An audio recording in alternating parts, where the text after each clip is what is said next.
کبھی آپ نے ایسا خواب دیکھا جو اتنا سچا لگا کہ دل ہل گیا؟ ایک ایسا خواب جو حقیقت بن گیا، کیا یہ صرف اتفاق تھا یا اللہ کا کوئی پیغام جو ہمیں نیند میں دیا گیا؟ آج ہم بات کریں گے خوابوں کی اس پوشیدہ حقیقت پر۔ کیا خوابوں کے ذریعے اللہ ہم سے بات کرتا ہے؟ اور کیسے پہچانا جائے کہ خواب رحمانی ہے یا شیطانی؟ انسان کی زندگی کا ایک حصہ نیند میں گزرتا ہے، اور نیند جسم کا سکون تو ہے مگر روح کا سفر بھی ہے۔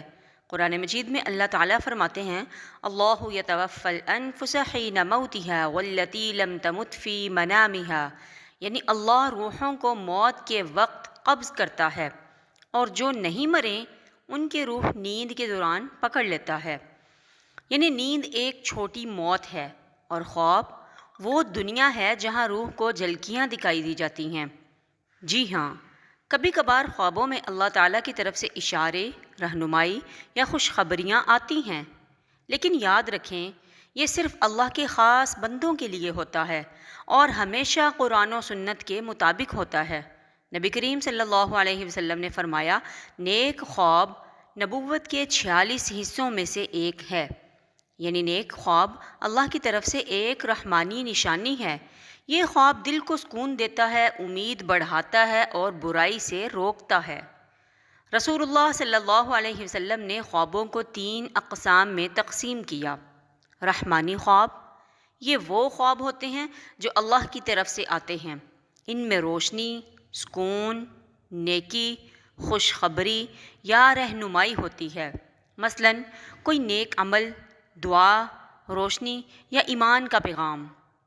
نمبر 2، شیطانی خواب۔ یہ خواب شیطان کی طرف سے ہوتے ہیں تاکہ انسان کو ڈرایا جائے۔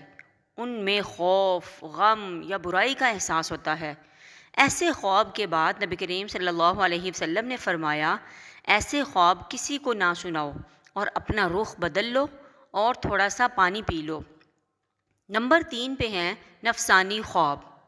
یہ ہمارے خیالات، یادوں یا روزمرہ کی باتوں کا عکس ہوتے ہیں، جیسے دن بھر جو سوچا وہ نیند میں دیکھ لیا۔ آپ کیسے پہچان سکتے ہیں کہ خواب رحمانی ہے یا نہیں؟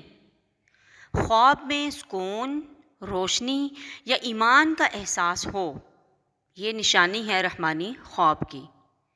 یا پھر خواب کے بعد دل مطمئن اور پر نور محسوس کرے۔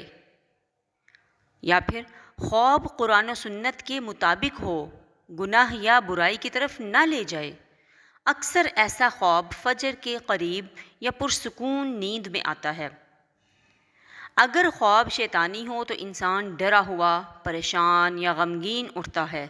ایسے میں فوراً اعوذ باللہ من الشیطان الرجیم ومن شر ہذہ الرؤیا پڑھ لینا چاہیے، اور کسی کو خواب بیان نہیں کرنا چاہیے۔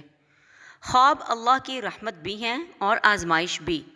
نبی کریم صلی اللہ علیہ وسلم کے خواب وحی کا حصہ تھے، مگر عام انسانوں کے خواب رہنمائی یا اشارہ ہو سکتے ہیں، وہ بھی صرف اگر وہ نیکی اور خیر خواہی کی طرف بلائیں۔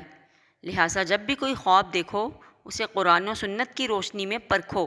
اللہ سے دعا کرو کہ وہ تمہیں صرف رحمانی خواب دکھائے اور ہر شیطانی وسوسے سے محفوظ رکھے۔ خوابوں کی دنیا ایک ایسا دروازہ ہے جہاں روح کو کبھی پیغام ملتا ہے اور کبھی آزمائش۔ تو کیسی لگی آپ کو ہماری خوابوں کی سیریز؟